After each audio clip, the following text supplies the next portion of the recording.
Hi, I'm Amy Shannon from Amy's Bookshelf Reviews Good evening, podcast, listeners. where I'm Amy stories Shannon, and speak, welcome to voices Amy's matter, Bookshelf and words Reviews come alive. podcast. If you are Conversations, revelations, following and this on inspirations behind the book. Spotify, You never know where the please conversation will lead us, so let's follow find the out. podcast. Tonight we have a guest with Um, us, so thank you for joining Now, us. And will you the please introduce interviewees yourself and let people uh, know how they can have the connect with you? option of having Hey, an yes, audio thank you only for having podcast me. session I'm or a Raemi video Ray, podcast session. and you This can reach is me on my a website, video podcast raemiray.com, session, or and on I hope socials that at you Miss enjoy Raemi. it. It will Great. And that also information will be definitely be shown in the on description of YouTube. this So if you are episode. watching this on So, YouTube, thank please you subscribe. again Thank you. for joining me. And um, why don't you kind of introduce us to Chain of Pearls? Oh, sure, yes. I write murder mysteries that are based on the island of Martha's Vineyard off the coast of Massachusetts. And A Chain of Pearls is the first one in the series. And currently there are 4 books published and 6 total. Oh, great. So I only read the first one. Actually, I listened to it on audiobook and did a review for that. So I would love to be able to read the other ones. So and I would review those as well. Uh, and I think I should read the print book too, so I can do a separate review. So that would be there's a huge difference between how you write a review for an audiobook versus a print book. And I must say that I know, and I'm thinking I'm correct that your audiobook was published with Pro Audio Voices. It came out with, it was through my publisher. I don't I remember the narrator's name. Uh, That's fine. It was a wonderful book. It's been a while since I took a look at it again, but definitely I'm going to go back and read the print book and do the other one. So, how long have you been writing? so I'm I kind of started, like, I was always into it as a kid, and then I went, to school and things, and it went off um, my table for a long time. And then I kind of just started getting into it piece by piece. I actually started doing a lot of writing for in my legal career, and as dull as that was, I decided to move into fiction. So, what really got you into writing murder mysteries? I mean, those are really intriguing. I love them. So, So it's the silliest story. I Googled what books are most popular, and at the time it was murder mysteries came up as number 1, and I was like, okay, I think I can do that. And so I tried. I was pretty much overwhelmed by the concept of writing like epic fantasy. Um, so yeah, me too. they seem digestible. Well, you obviously, I mean, you're really good at it. So, there's got to be when you put your story together. First, what inspires you for that particular story? Say you started with for this series, Chain of Pearls. So, what kind of inspired that and the title and all of that? Yeah, sure. So the I'm inspired quite a bit by the like socioeconomic world here in New England and all of the political things that happen, as well as like true crime. So um, A Chain of Pearls is actually based on the real life occurrence of a wind farm that was very heavily argued back and forth, that I think now the project has stalled, but um, that was central to the book, and it is kind of where I took my inspiration. Obviously, in real life, nobody was murdered, but Hey, what if they were and you don't know it? so yeah, that one came from there. The second book was based on a real life pirate ship that was discovered off the coast. So you'll find some news, news headlines in throughout them. Oh, that's really cool. So, do you have to do a lot of research into like, okay, say, and do you know ahead of time who committed the murder? I do. I write them backwards in my head. So I start with the end and then move it backwards through the outline so that I place all the clues and such. So the reader, I want the reader to be able to solve the crime with my narrator. So I do try to plot it that way, where it's not always a Scooby-Doo ending. You can get there on your own too. At least I hope I do. I get it. I do. So I write them backwards, and so I know the ending before I know how it starts. That is so cool, because usually I just recently switched genres to from fiction to nonfiction and children's books. My kids are well grown, but mine was, I could always, except for one book, I knew how to start it, but I never knew how it was going to end until it ended. And I liked that. And then one time I was writing this book and I wrote up to the middle, and then I stopped because it was like, I don't get writer's block, but story block, because I could write something else. I mean, I could write poetry at the drop of a hat, but then it was like in a drawer for so long. And then I went back to it and I'm like, I know how it's going to end. So then I wrote it backwards and then met it in the middle. And that was the first time and the last time I ever did that. But it was something interesting, and I like that it was a challenge. And I think that as writers, you know, sometimes they get stuck and they wonder, oh, writer's block, or they're, you know, frustrated. I hear that a lot. You know, even when they're ready to, you know, toss their typewriter or keyboard out the window because they're so frustrated with writing. But I try to just tell them, you know, take a breath, walk away, write something else, and then you never know what's going to pop back in.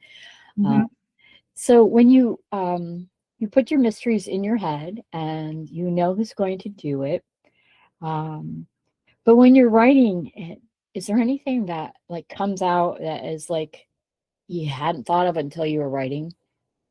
Oh, yes. And it's the characters. I write the plot, but the characters' stories through the books, they develop a little bit more organically, reacting to their circumstances, reacting to each other. So their character growth, with the exception of some like very general ideas, that's very much kind of as the story progresses, it develops. And that's really good, because that makes for good reading and obviously good writing. You have to be able to bring people in and not have it, even though they're solving the crime, but then you know, and you add your little breadcrumbs, and then sometimes they forget about one and they'll go, oh, that's right, they did that, and that's why they did it. So very interesting on how you kind of put your stories together. And so since I haven't read the others in the series, but I will. So is it each book, is it like a separate murder with different characters based in Martha's Vineyard, or do you have the same kind of character, like the same like detective or sleuth or whatever? It does follow the same cast of characters. My main character, Kira Gibson, is the main character in all of them, and then she has these group of people that she's kind of collecting along the way that go through each story. But each one is a independent, standalone murder mystery that you don't really need to read the others unless you want the character. Yeah, you probably should. I always recommend to people, and it's for the author's benefit, but also for the readers too, that if you're going to start a series, like you heard, oh, this book just came out and it was volume 10, always read the ones that came before it, even if they're different characters. You know, most of the time they have at least one primary character that goes throughout it, but then there are other ones that, you know, when they do romances or something, and it's always a different romance, and maybe somebody from another book might be in there in the background. But I always recommend, because that way you see the progression of the storytelling of the author. And if you don't see that, then, you know, I mean, authors' writing should grow every time they write something else. You know, they learn from it, they move on, they get more ideas. And I find that it's so important. If you want to find your next favorite author, read their earlier books first and then start reading the other ones, because you will see the growth of the author, you see the growth of the characters, and even like you said, each story is standalone. I have series where each one of my books is standalone, but knowing, even though I do reference things like backstories and things like that, but knowing the characters and how they grow and you get to know them. I have a character who's like, she's very stubborn, and if somebody hurts her family, she's like, I gotta go get them. And so her name's Carly, so they'll say something like, oh, she's getting all Carly like, and that just means of what she does when she reacts to something. And if you only read book 4, means you'd have to read the first ones to know that. So, and so tell me a little bit about Kira, right? Kira. Yep. Kira's my main character. She is she is a London-based lawyer who comes to the vineyard to settle her estranged and now deceased father's affair. So she's a little bit of a fish out of water. To Martha's Vineyard is probably the opposite of London in every single way. And so she really doesn't know what to expect. And she gets there, and the vineyard is this place that's got this reputation as being this, amazing playground for the rich and wealthy. But underneath that, it's really a small town. For people who live I see your cat. this is Dolphin. Yeah, usually mine's sleeping on my bed, but he's not in here tonight. Girl or boy? Yep, I have 2, Dolph Lundgren and Otto, and they're just piling up right here. Oh, that's so sweet. Well, welcome, guys. I love kitties. They're good writing partners and reading partners. Except when they want to sit on your keyboard. Oh, yep. It's true. It's warm. Exactly. I'm sorry. Continue on talking about Kira. No, yeah, I guess that was kind of it. She's just this fish out of water in this world that she doesn't really know what to do with, and she doesn't really understand the people there, coming from this very cosmopolitan city and being kind of thrust in a small town, in that small town environment where everybody knows everyone and people are suspicious of strangers in a different way than you're suspicious of strangers in a city. Right. And it really is playing kind of on that, which gives me as the writer a lot of opportunity, because she doesn't know what's going on, and so that's how we can introduce the reader to this world as well, through her naivete.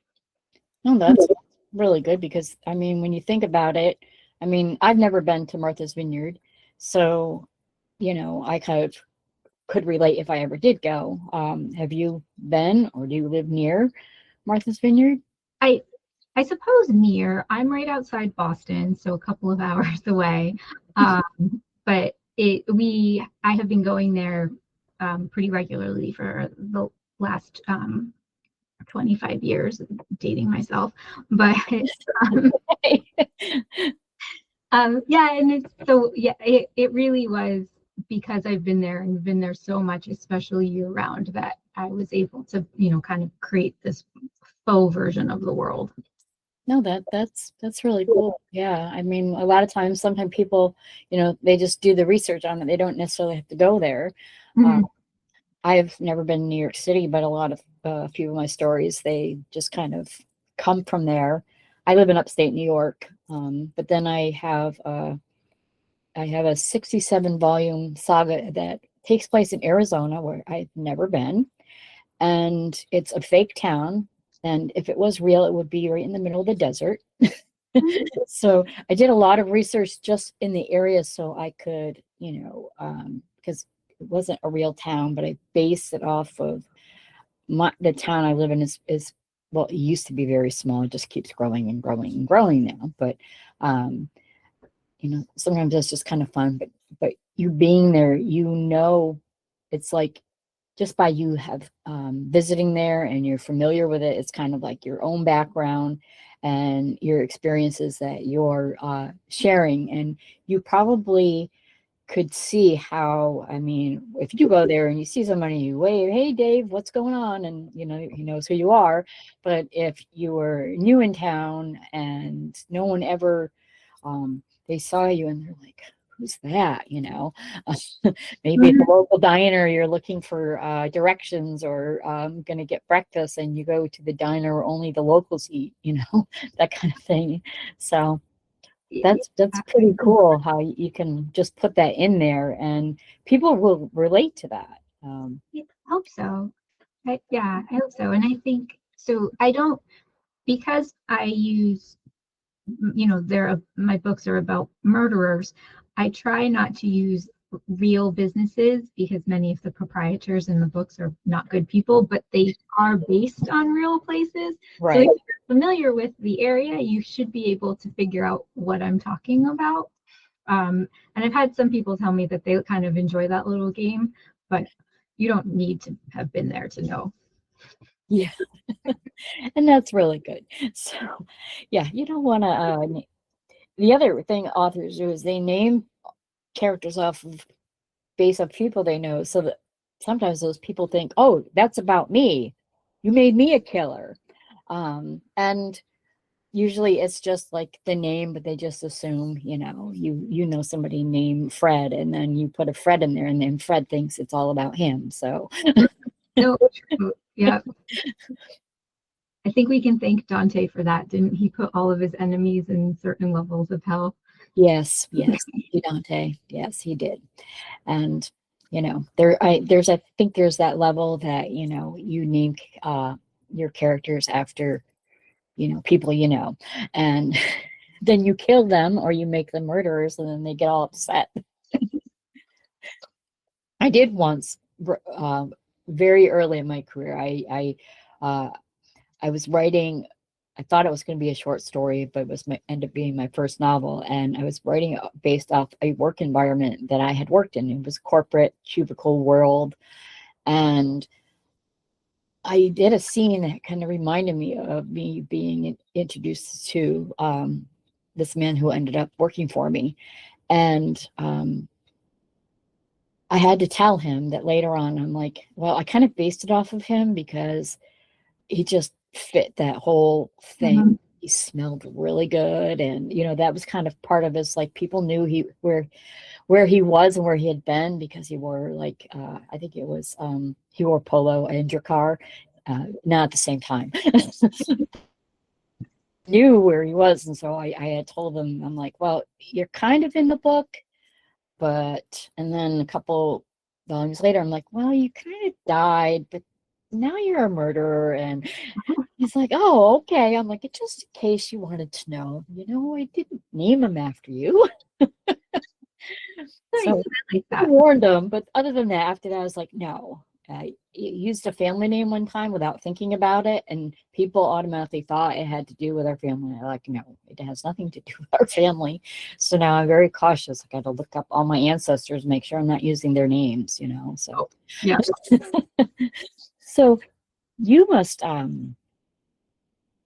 you said that when you were younger you wrote. What did you write when you were a kid? I was just kind of like, you know, one of those creative kids who like to create things. And I have very foggy memories of trying to write like a fantasy story with a princess and dragon. And I'm sure I had hundreds and hundreds of pages. I would just sit down and, you know, jot things down, probably with, you know, a pen that had a puffer, like little puffy thing on the top. Yep. I was like that little girly girl. But I have no idea what happened to it. And I think that's best for the best. But yeah, I have some of my poetry that I wrote when I was a teenager, you know, the dark angst and like, oh yeah, my life is over because he doesn't love me anymore. You know? Yeah, exactly. And I had the pen that had the different colors, you know, the one pen, the blue one with the red, green, and blue. And I would, depending on my mood, so if I was bad mood, it would be red all the way. Mm-hmm. Yes. I mean, back then, I think now because we're so computer oriented, kids don't really get the same outlet in writing, like just actually writing down in like a journal or on paper. And it is a little bit cathartic to get all of your angst and anger out on a page that way. Yeah, I mean, writing it down, that's how I do it. I'll write my ideas in notebooks. I have boxes of my notebooks, and I'll go back and look at them. And you're right, everything is digital, but not that long ago, I bought myself an actual planner, for the every day what I was going to do. And because I'm one that writes everything down, and then I have all these notes all over the place. And so now I just put them in that planner, and I am more organized than I've ever been digitally. It's like, wait a minute, let me check my calendar. And I'm literally checking my calendar, and it just makes it so much easier. I was like, yeah, I have all those, pop-ups, and they get in your way. But if you have your planner, and I was surprised that they still had those, and I was very happy. I have a paper planner as well. I think it works great. It's perfect. Just to, even jotting down ideas in a notebook or whatever, and getting what's in your head on a piece of paper. Sometimes I find it's better to write it than to type it. And then you're writing it like in your own way. And I have terrible handwriting, so when I go back and read it, I'm like, what did I say here? But it works, and it tells the story. And I like the way that you tell your stories. Because I read so much. I mean, I've been reading since I could read. I've been telling stories before I could write, and once I could write a story, that was great. When I was able to, when I learned how to write and write my name, and then moved on. But I was always make up stories, and I can just, when I read something somebody wrote, and I could tell if they're passionate about what they write, because I've read things that people write, and the story's good. It's technically accurate, technically correct, with grammar and punctuation, but there's like no depth behind it. Like the passion's not there. Like they're like, oh yeah, I should write a book, and then they do, and then they're like, yeah, well, and it wasn't that, I mean, the story is good, but no. So when I was listening to, your audiobook, and you get the inflections from, but still the story is yours, and those are your words behind their voices. So don't ever stop writing. Oh, thank you. Kim Breton, who's the narrator, did such an amazing job. She really did bring the characters to life. And I think what I loved most is that she kind of, pictured isn't the right word, but what she did with them was not necessarily what I had imagined when I was writing them. And it still worked amazingly, and she still did such a good job. And that was just a very cool, as like, obviously I read books, but I never really thought that I was thinking something different than the author originally. Right. Yeah. It was such a neat thing to see it from the writer's perspective. But she was so good at it. Yeah. When I write something, and then I go back to it once it's, pretty much done, I try to look at it as a reader and how they would do it.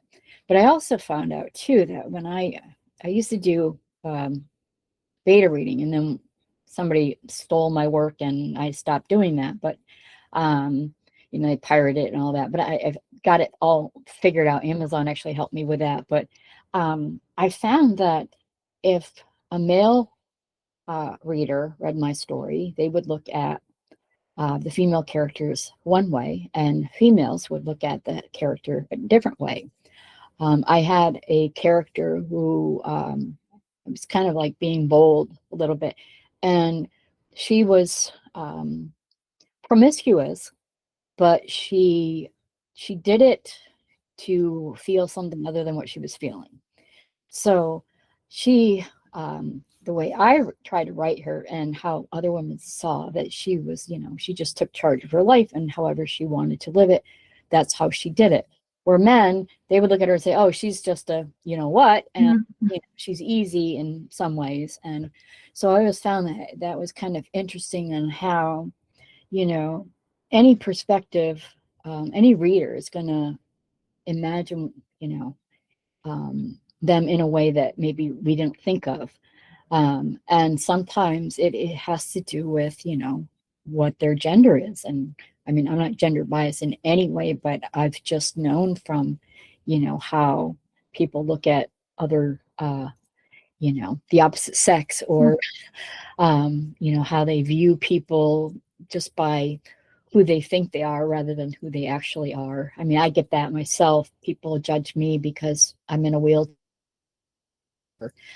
and I'm a different person than I was 20 years ago, but aren't we all? Yeah, exactly. So, I know how that feels. And when they say don't judge a book by its cover, they weren't talking about literature. They're talking about people. Literature, yeah, definitely you want a good cover. And this is very interesting. So I'm very excited that you've been on this show, and you are welcome back anytime to talk about your other books. So I will, again, thank you very much. And I just want to thank audience for listening. And if anyone wants to be a guest on the show, go to amysbookshelfreviews.com/podcast and schedule your pre-recording. Don't forget, if you wish to comment on this show or any show, comments are available and I will read them. And join me again next week for another great conversation. Please follow this podcast on Spotify. And if you want to check out my work, just Google me. I'm Amy Shannon. Be safe, be well, and always be kind. Oh, thank you. Thank you for watching this video podcast. Amy's Bookshelf Reviews podcast is a takeoff of Amy's Bookshelf Reviews website, and which does reviews and also author promotions. You can go to amysbookshelfreviews.com for more information. Thank you for watching, and please subscribe, follow, and keep listening. Thank you.